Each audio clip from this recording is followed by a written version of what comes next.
rematch clause. Is that correct? Absolutely. Yeah, it happened officially just several hours before the fight. All the sanctioning bodies received the letters, and they officially triggered the rematch clause.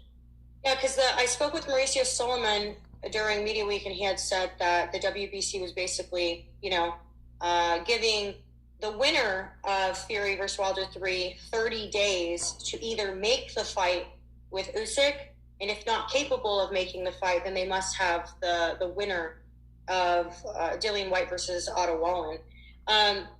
There was also a lot of talk of, AJ should step aside and allow for the undisputed and then get the winner of the undisputed. Would that have been something that you guys would have possibly have hoped for? Would you have rather gone for undisputed and then, or are you happy with just taking the rematch and then going for undisputed afterwards? There are talks. Many people talk of that. Some people even try to make some offers. But at this stage, and at all stages, we used to keep our word. And our word was not just a word, it was put on the paper and signed by all of us. It means that in case Usyk wins, AJ has the right to exercise the rematch. Those are the words of Alex Krasuk.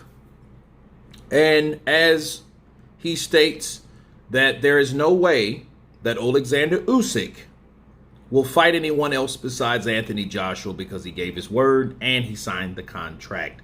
Like I was telling you guys yesterday, okay?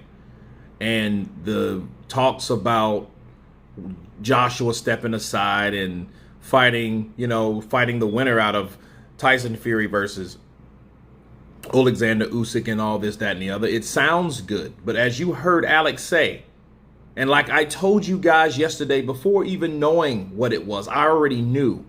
Oleksandr Usyk is not that type of dude. Okay?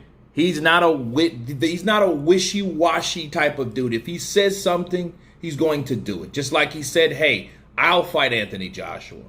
That's why Joshua wanted to fight him, because he knew this guy is really serious about fighting. So if you've seen anything about Oleksandr and you hear him speak through translation or whatever, but his words translate like this: a man has to be about his word. If he's not about his word, that means he cannot be a man, and he should be beaten with sticks. Okay? So someone that thinks like that, with that type of mentality, you think he's going to go off and run off just because two other guys fought and won and the outcome of those guys? Why would he do that? That has nothing to do with him as of now, because he has obligations that he already agreed to before he fought Anthony Joshua the first time.